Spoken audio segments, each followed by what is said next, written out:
எல்லோரும் எப்படி இருக்கீங்க? நம்ம இன்றைக்கி ராணி அடுப்பாங்கரையில் என்ன பார்க்க போகிறோன்னா, அருமையான சிக்கன் 65 வீட்டிலேயே எப்படி ஈஸியாக செய்கிறதுன்னு தான் பார்க்க போகிறோம். இந்த ரெசிபி பார்க்குறதுக்கு முன்னாடி சேனலை சப்ஸ்கிரைப் பண்ணாதவங்க சப்ஸ்கிரைப் பண்ணிக்கோங்க. கூடவே பெல் சிம்பிளையும் கிளிக் பண்ணிக்கோங்க. அப்போ தான் நான் போடுற வீடியோஸ் உங்களுக்கு நோட்டிஃபிகேஷனாக வரும்.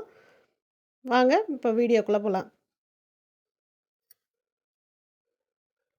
பாருங்க, நான் 1/2 கிலோ சிக்கன் எடுத்திருக்கேன். நல்லா கழுவி ஒரு பவுலில் எடுத்து வச்சுருக்கேன். இதில் இப்போ நம்ம தேவையான அளவு மசாலாவை ஆட் பண்ணிக்கலாம். நான் ஒரு லெமன் எடுத்து கட் பண்ணி விதைங்களை எடுத்துகிட்டு புழிஞ்சிக்கலாம். உங்களுக்கு எந்த அளவுக்கு சிக்கன் குவான்டிட்டியோ அதுக்கு தகுந்த மாதிரி லெமன் போட்டுக்கோங்க. நான் 1/2 கிலோ சிக்கனுக்கு ஒரு லெமன் புழிஞ்சிக்கிறேன்.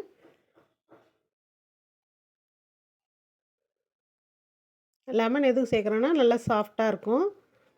அடுத்ததாக நான் ஒரு முட்டையும் சேர்த்துக்கிறேன். உங்களுக்கு விருப்பம் இல்லைன்னா வெள்ளைக்கரு மட்டும் சேர்த்துக்கலாம். நான் முட்டை மஞ்சக்கரும் சேர்த்துருக்கேன். இதோட 1/2 டீஸ்பூன் அளவுக்கு சில்லி பவுடர் எடுத்துக்கிறேன். நீங்கள் காஷ்மீரி சில்லி பவுடர் இருந்தாலும் எடுத்துக்கலாம், 1 டீஸ்பூனை. நான் அதை தான் எடுத்திருக்கேன். கரம் மசாலா 1 டீஸ்பூன், தனியாத்தூள் 1 டீஸ்பூன், ஃபுட் கலர் எடுத்திருக்கேன். நான் சொன்ன மாதிரி காஷ்மீரி சில்லி பவுடர் எடுத்திங்கன்னா நீங்கள் ஃபுட் கலர் தேவையில்லை உங்களுக்கு.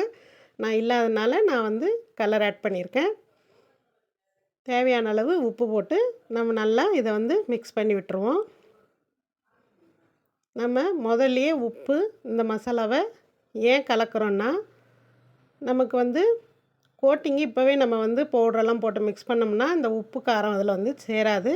இப்படி ஒரு 5 நிமிஷம் இதில் நம்ம கலந்து விட்டுட்டு அதுக்கப்புறம் நம்ம பவுடர் சேர்த்தோம்னா நல்லா உப்பு காரம் சேரும்.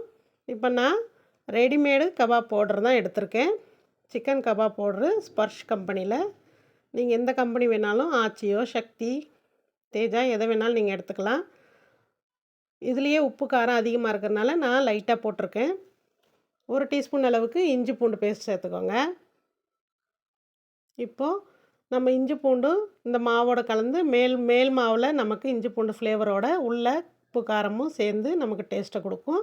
அதனால தான் நான் இந்த மாதிரி மெத்தடில் செய்கிறேன். நீங்கள் இந்த கடை பவுடர் 65 பவுடர் வேண்டாம் அப்படின்னா நீங்கள் 2 டீஸ்பூன் கார்ன்ஃப்ளவர், 1 டீஸ்பூன் மைதா, கடலை மாவு 1 டீஸ்பூன் போட்டு நீங்கள் பிணைஞ்சிக்கலாம்.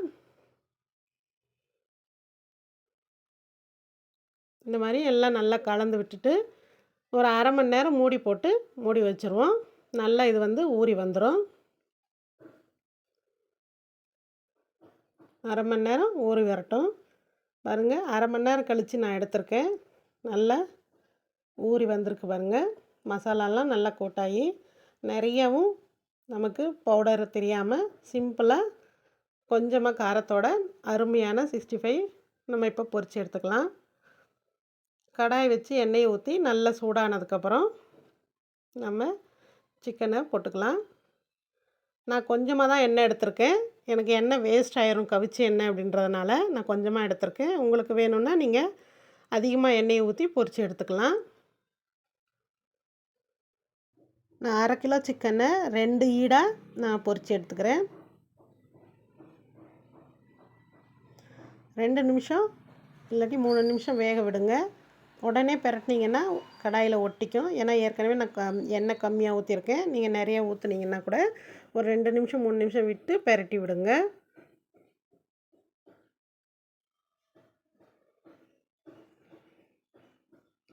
பிரட்டி விட்டு 2 நிமிஷம் வேக வச்சு எடுத்தாச்சு. எந்த அளவுக்கு கலர்ஃபுல்லாக ஜூஸியாகவும் சிக்கன் 65 ரெடி ஆயிடுச்சு பாருங்கள், மசாலா உதிராமல்.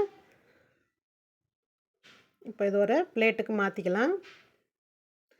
பாருங்கள், அருமையான சிக்கன் 65 வீட்டில் சிம்பிளாக சிக்கன் 65 பவுடரை வச்சு நம்ம பொரித்து எடுத்தாச்சு. எந்த அளவுக்கு ஜூஸியாக வந்திருக்கு பாருங்கள். இந்த ரெசிபி உங்களுக்கும் பிடிச்சிருந்துச்சுன்னா நீங்களும் ட்ரை பண்ணி பார்த்துட்டு எப்படி வந்துச்சுன்னு எனக்கு கமெண்ட் பண்ணுங்கள், லைக் பண்ணுங்கள், மற்றவங்களுக்கும் ஷேர் பண்ணுங்கள். மறக்காமல் ராணி அடுப்பாங்கரைக்கு சப்ஸ்கிரைப் பண்ணுங்கள். தேங்க்ஸ் ஃபார் வாட்சிங்.